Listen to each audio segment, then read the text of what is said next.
자, 앞 영상에 이어서 영국의 자유주의 개혁과 러시아의 발전 보도록 하겠습니다. 자, 영국의 자유주의 개혁 그 내용 다 살펴보고 연표의 내용 추가하겠습니다. 자, 그리고 아까 프랑스 관련해서 교과서 안 봤는데요. 이거 끝나고 같이 볼게요. 영국의 자유주의 개혁입니다. 특징 보시면 의회가 주도했다라는 겁니다. 자, 기억이 나시겠지만 영국에서 두 차례 혁명이 발생했고요. 명예혁명 이후에 메리와 윌리엄 공동왕이 등장했습니다. 그리고 그 뒤에 앤 여왕이 등장했고 후사가 없자 독일의 하노버 공을 영국의 왕으로 모셔왔어. 그래서 하노버 왕조가 성립되었고, 그렇게 국왕이 된 조지 1세는 영국에 대한 사정도 잘 몰라, 심지어 영국말도 할 수 없어. 그렇기 때문에 사실상 통치자로 군림하지만 통치는 사실상 의회가 이제 주도가 되는 내각 책임제가 형성되었다라고 했습니다. 의회 주도의 점진적인 자유주의 개혁 시행이라는 영국상의 특징을 잘 기억하고 계셔야 된다. 자, 그래서 영국에서는 어떻게 자유주의 개혁이 이루어졌는가? 종교, 정치, 경제 세 분야로 나눠서 봐야 합니다. 첫 번째 종교부터 보도록 하죠. 대략 시기별로 넣은 겁니다. 심사법이라고 하는 것이 폐지가 됩니다. 그러니까 원래 심사법이 뭐였냐면 영국 혁명 당시에 찰스 2세 때 제정된 법입니다. 그러니까 물론 국왕이었던 찰스 2세가 만든 법은 아니고요. 의회가 찰스 2세를 견제하기 위해 만들었어. 왜? 찰스 2세가 당시에 가톨릭 교도들을 등용하고 가톨릭 교도들을 굉장히 밀어주려는 모습을 보였기 때문에 이에 찰스 2세를 견제하기 위해서 국교도들만 관직을 허용할 수 있다라고 하는 것을 지금 법으로서 제정을 했습니다. 그것이 심사법이었습니다. 이것을 폐지했다. 1828년이에요. 자, 그리고 가톨릭에 대한 종교적 차별도 가해졌었는데 이런 것들을 해방시켜버렸다. 가톨릭 해방법 제정, 심사법 폐지와 세트로 기억하고 계셔야 됩니다. 자, 그 다음 정치입니다. 정치. 제1차 선거법 개정 기억을 해두셔야 합니다. 이미 기출이 되었던 부분이기 때문에 더욱 그렇습니다. 자, 부패선거구를 폐지했고요. 도시의 신흥상공업자들에게 선거권을 부여했다라고 나와 있어요. 그러니까 영국은 이때가 이미 19세기 초죠. 18세기 말부터 산업혁명이 시작되면서 도시의 상공업자들이 굉장히 성장하고 있었다라는 겁니다. 자, 그리고 부패선거구는 무엇이냐? 우리가 시민의 대표로서 의원을 선출하죠. 그러니까 예시로 들자면 우리 춘천의 사례로 들어보죠. 강원도의 사례를 들어봅시다. 자, 지금 과거에 춘천의 인구와 원주의 인구가 각각 20만 명으로 같았어요. 그러면 20만 명당 국회의원 1명을 선출하도록 해. 그래서 춘천에서 국회의원 1명, 원주에서 국회의원 1명을 선출합니다. 그런데 산업혁명이 가속화되면서 원주라는 도시는 사실상 사라져버리고 춘천의 인구가 3배가 늘었어. 60만이 됐다라고 봅시다. 자, 그렇게 되면 실제로는 춘천에서 국회의원을 3명 선출하고 원주에서는 국회의원을 선출하지 않는 것이 맞아. 그런데 여전히 춘천에서도 1명, 원주에서도 1명씩 선출하고 있었다라는 거야. 이거는 시민들을 대표하는 그 대표성이 지켜지지 않는 것이죠. 그러한 선거구들을 부패 선거구라고 했습니다. 영국에 그런 도시들이 많았다라는 거야. 자, 이런 것들을 없애버리고 선거구를 재조정하고 그리고 새롭게 성장한 신흥 상공업자들에게 선거권을 부여했다. 그런데 여기서 선거권을 부여받지 못한 계층은 또 화가 나겠죠. 그래서 이 도시의 노동자들이 인민헌장이라고 하는 것을 발표해서 보통선거를 요구합니다. 이런 운동을 차티스트 운동이라고 해요. 그래서 이 두 개는 사실상 세트로 묶어놓고 기억을 하셔야 된다. 자, 자, 그래서 노동자들이 인민헌장, 이것을 차티즘이라고 하는데 이것을 발표하고 보통선거를 요구했고요. 또 비밀선거, 비밀투표를 시행하라 라는 것을 요구합니다. 자, 그리고 경제입니다. 경제. 자유무역을 권장하기 위해서 곡물법을 폐지했습니다. 그러니까 곡물법이라고 하는 것은 자국의 농업을 보호하기 위해서 시행했던 법인데, 이런 것들이 곡물의 가격 상승을 이끌었고, 그러다 보니 임금 노동자의 임금이 높아져 이런 것들을 위해서 곡물법을 폐지하라 이렇게 얘기를 했던 것이고요. 그리고 항해법도 폐지합니다. 항해법 이거 언제 만들어졌어요? 사실상 크로멜 때 만들어졌다라고 했죠. 이런 것들을 폐지함으로써 영국에서 자유무역 체제가 수립되는데 영향을 주었다. 우리 연도가 다 들어있는데 속상한데요. 우리 기출문제에서도 그냥 가나 사이 시기에 있었던 일로 옳은 것은 이라고 했을 때 심사법이 폐지되었다, 항해법이 폐지되었다 이런 식으로 나와서 어쩔 수 없이 연도를 좀 넣어놨습니다. 자, 그리고 산업혁명이 가속화되면서 열악한 노동 조건에 놓여 있는 사람들이 등장했습니다. 그들을 구제하기 위한 개선 노력이 있었죠. 노동조합법, 공장법, 보통교육법 이런 것들이 제정이 되었다. 자, 이어서 러시아의 발전 보도록 하겠습니다. 자, 러시아의 19세기 초 상황은 어떠했는가를 봐야 돼요. 러시아의 황제를 짜르라고 불렀습니다. 짜르의 전제 정치는 여전히 있었고요. 그리고 전 근대적인 제도인 농노제가 유지되어 가고 있었고, 서유럽에서는 이미 빠르게 산업혁명이 진행되고 있는데 이 러시아에서는 산업혁명이 굉장히 지연되고 있었다라고 하는 것까지 알 수가 있습니다. 자, 그 이후에 등장했던 황제 짜르들이 있어요. 자, 니콜라이 1세 전에 사실은 알렉산드르 1세가 있습니다. 선생님이 설명을 이미 했는데, 알렉산드르 1세가 죽고 니콜라이 1세로 황제의 자리가 넘어가는 시기에 발생했던 반란이 바로 데카브리스트의 봉기라고 했습니다. 그러니까 이 알렉산드르 1세도 그렇고 니콜라이 1세도 강력한 전제군주권을 행사하기 위한 짜르였다는 거야. 그래서 이런 강력한 전제군주를 반대한다 라고 해서 1825년 12월에 청년 장교들이 입헌군주제 수립을 요구했다라는 것이죠. 이게 가장 중요한 내용들이었습니다.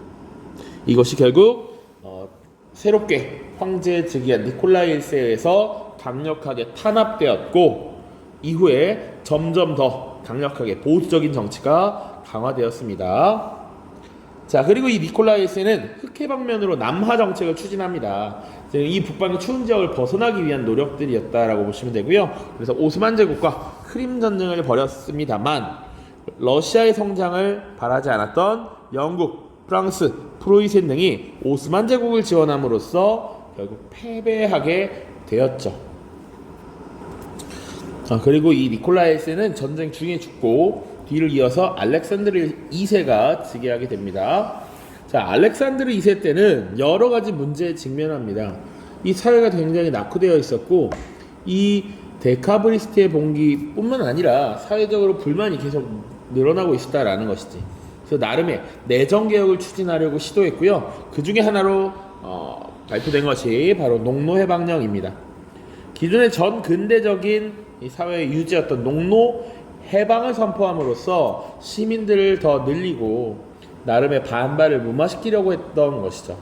그러나 이 농노에서 해방되기 위한 조건들이 까다로웠기 때문에 농민들이 부담하기 어려운 내용들이었기 때문에 실질적인 혜택을 주지 못했고, 그리고 짜르가 여전히 강력한 권한을 행사함으로써 국가가 빠르게 뭔가 발전하기 어려운 이런 상황에 직면을 했다. 자, 그래서 당시 러시아의 지식인들은 이런 황제 중심 혹은 관료 중심의 위로부터의 개혁이 불가능하다라고 생각을 했고, 그래서 하층민들을 계몽시켜서 아래로부터의 혁명을 지금 추진하려고 했습니다. 그것이 브나로드 운동이었습니다. 이 브나로드는 러시아어로 민중 속으로라는 의미예요. 민중 속으로 뛰어들어서 이 민중들이 더 많이 교육을 받고 더 많이 깨우치기를 지금 목적으로 했던 것이고, 농민들이 깨우침을 얻으면 이 아래로부터 변화를 만들어내려고 했던 것이죠. 그러나 이것도 결국 실패하게 됩니다. 자, 이 브나로드 운동이 실패하면서 사실은 두 세력들이 나타나는데요. 이거 아무 의미 없다라고 하는 허무주의에 빠지는 사람들이 있었고, 혹은 이제 정부, 관료 이런 것들을 부정하는 무정부주의자들이 나타나기도 합니다. 자, 그래서 일부 세력이 무정부주의자가 되면서 황제나 국가, 권력 이런 것들에 대한 테러 이런 것들이 벌어지게 된다. 그래서 당시 짜르였던 알렉산드르 2세를 암살하게 되는 이런 사건이 발생하고요. 그 이후에 즉위하게 되는 알렉산드르 3세에 의해서 짜르의 전지 정치가 강화되는 이런 반동적 성격이 나타난다. 자, 그 이후의 역사는 우리 교과서에는 훨씬 뒤에 있는 부분이지만 간단하게 땡겨오면 알렉산드르 3세 때 전지 정치 강화되고요. 그 뒤를 이은 니콜라이 2세 때는 일본과 러일 전쟁을 벌이게 됩니다. 1904년에 시작해서 1905년 강화 조약을 체결하게 되죠. 그래서 포츠머스 조약이라고 하는 것을 체결해. 그래서 사실상 일본의 한국 지배를 인정하게 되는 요 조약이었고요. 그 이후에 내부적인 소요 사태, 피해, 일요일 사건이 발생해서 다시 한번 혼란으로 빠져들게 된다. 그리고 1917년이 되면 러시아 혁명이 발생하면서 사회주의로의 전환이 나타나는 것이죠. 자, 이제 내용 다 정리했으니까 연표를 하나 합쳐보도록 하겠습니다. 자, 우리 여기 1832년, 38년, 61년 이런 거 빠져있죠? 1832년에는 지금 영국에서 1차 선거법 개정이 있었고요. 이때 도시의 신흥 상공업자들이 선거권을 획득했습니다. 자, 이것에 대해서 우리에게도 선거권을 달라라고 일어났던 것이 당시 노동자들이었어요. 그것을 우리 차티스트 운동이라고 한다. 자, 그리고 1848년 프랑스에서 2월 혁명이 발생했고, 이에 영향을 받았던 오스트리아에서 메테르니히가 실각했다. 이것도 같이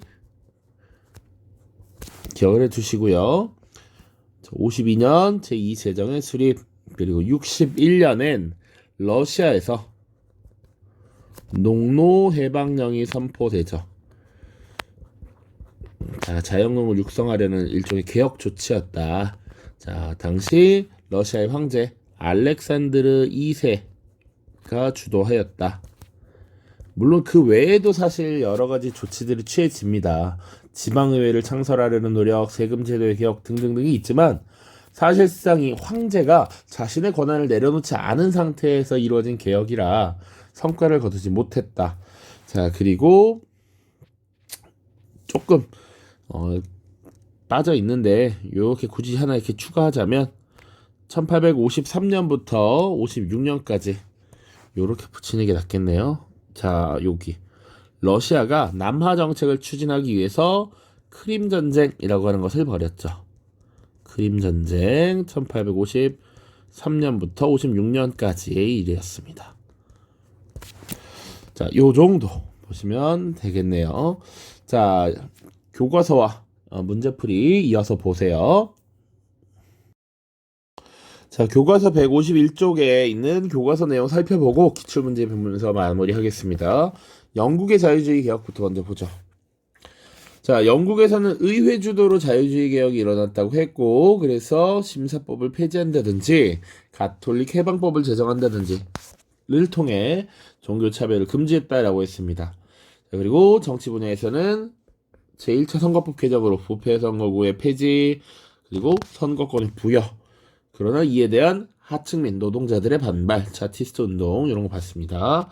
자, 그리고 경제 분야에서는 공물법과 항해법의 폐지 이런 것들.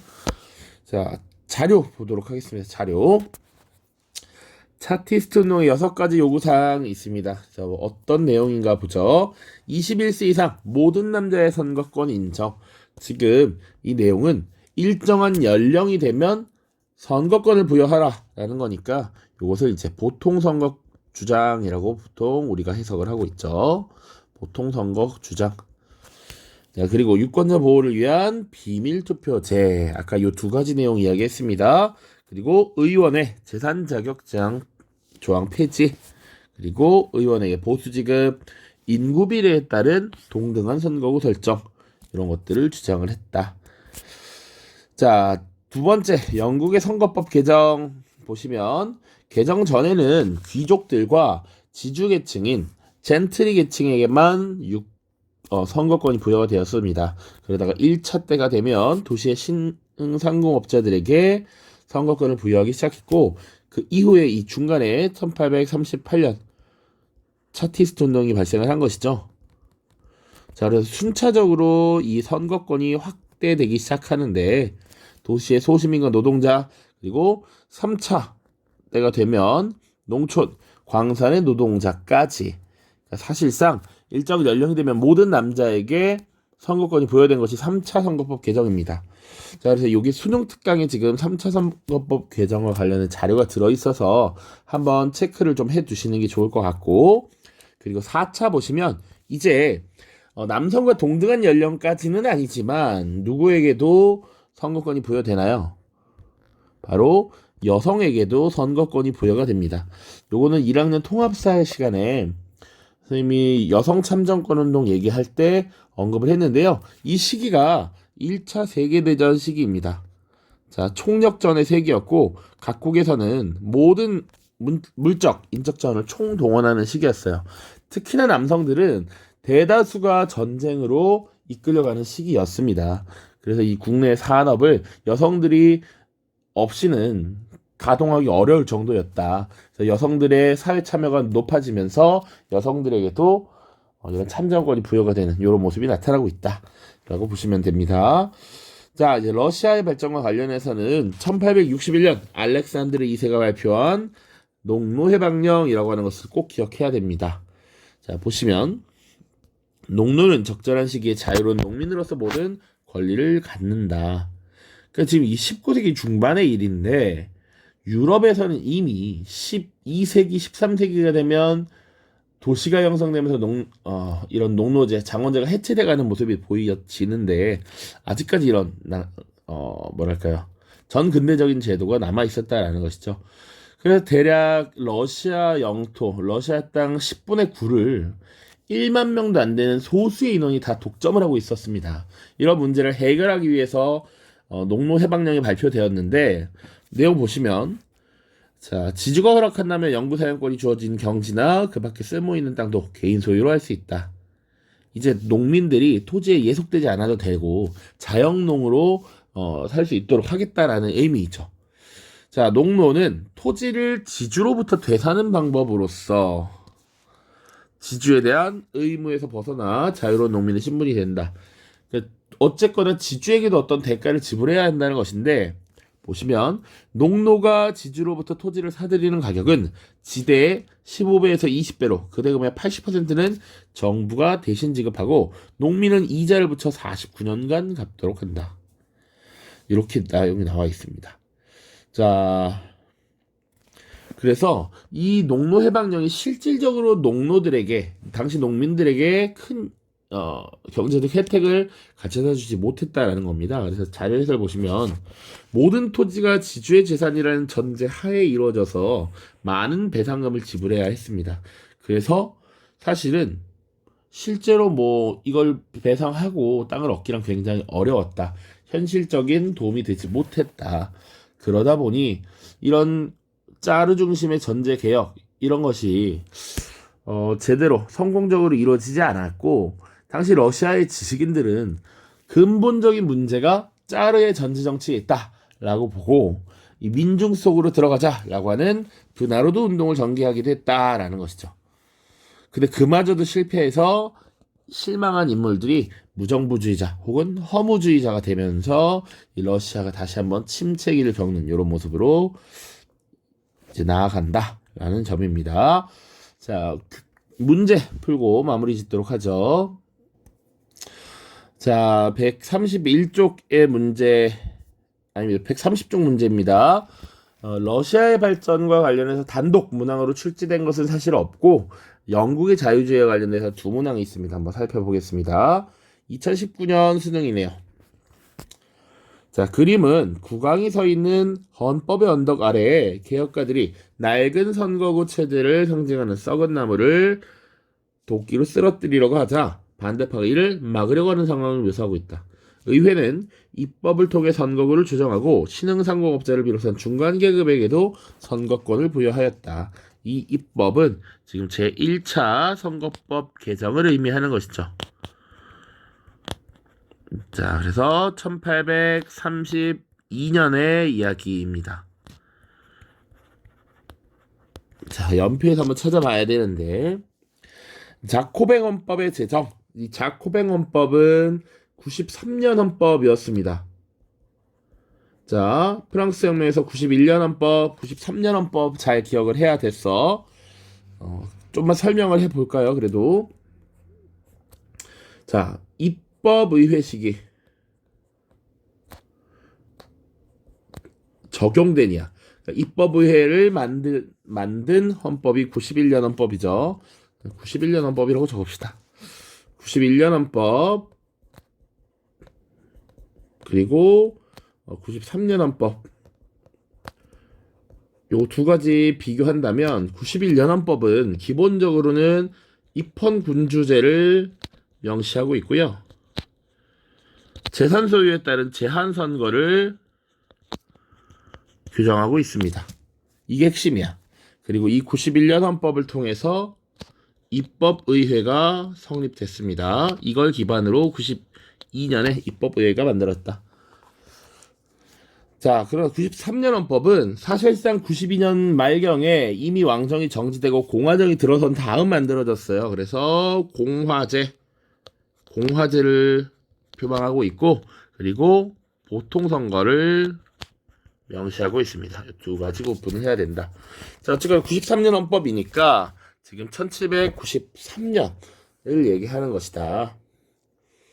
자, 1793년. 그리고 빈회의 개최 1814년에 개최되고 15년까지 이루어진다라고 보면 되겠고요. 데카브리스트 해본기 또 나왔죠. 1825년입니다. 루이 필리프가 즉위한 것 7월 혁명이니까 7월 혁명은 1830년이 되겠습니다. 그리고 인민헌장의 발표 1838년이고요. 메테르니 실각 1848년. 프랑스에서 2월 혁명이 일어났고 오스트리아에서 3월 혁명이 일어났다라는 거 기억하시면 되겠죠. 자, 정답은 인민헌장 발표 앞이 되겠죠. 자, 보시면 이 1차 선거법 개정을 통해서 선거권을 부여받은 계층이 신흥상공업자들이고 도시의 중하층 시민들, 노동자들은 선거권을 받지 못했어. 그래서 노동자들이 들고 일어난 게 인민헌장을 발표한 차티스트 운동이니까 요 두 개를 항상 묶어서 잘 생각해 놔야 된다라고 했습니다. 정답은 라가 되겠죠. 가에 들어갈 내용으로 가장 적절한 것은 이라고 되어 있습니다. 자, 도대체 당신의 요구사항은 무엇입니까? 제1차 선거법 개정으로도 혜택을 받지 못한 노동자들이 선거권 획득을 위해서 대규모 집회를 개최했다. 노동자들은 정치적 권리를 주장하면서 의회에 청원서를 제출하려 했으나 존 러셀 내각은 이를 완강히 거부하였다. 이 대규모 집회가 사실상 지금 차티스트 운동을 설명하고 있는 것이죠. 1838년입니다. 가에 들어갈 말, 노동자의 요구사항을 적으면 되죠. 정답은 4번이 되겠죠. 인민헌장의 내용을 전면 수용해야 됩니다. 라는 거. 자, 나머지 이 코민텔은이라고 하는 건 우리 아직 다루지 않았지만 국제공산당 조직입니다. 국제공산당 조직.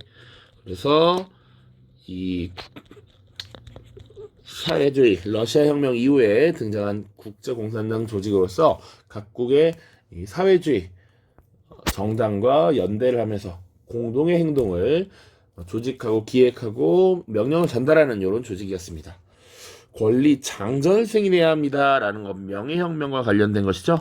1689년에 있었던 명예혁명. 그래서 당시 제임스 2세가 물러나고 메리 윌리엄 공동왕이 네덜란드로부터 와서 영국의 왕이 되었는데 이들에게 승인하도록 한 문서이죠. 그게 영국의 의회가 이런 것을 주장할 수 있습니다.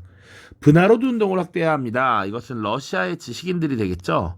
러시아의 지식인들이 짜르 중심의 전제 정치, 전제 개혁으로는 이것이 개선될 여지가 없다. 그래서 민중 속으로 들어가서 민중들을 계몽시키고 아래로부터의 변화를 이끌어야 한다라고 주장을 했던 것입니다.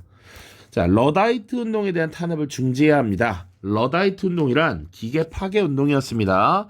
영국에서 산업혁명이 진행되자 기계가 급속도로 인간의 일을 대체하기 시작했는데 그의 생명의 경제적 위협을 느꼈던 영국인들이 기계를 파괴하기 위한 이런 움직임을 보였다라는 겁니다. 자, 됐습니다. 자, 다음 영상에서는 이제 이탈리아, 독일의 통일, 그리고 미국의 발전까지 살펴보도록 하겠습니다. 모두 고생 많았습니다. 안녕.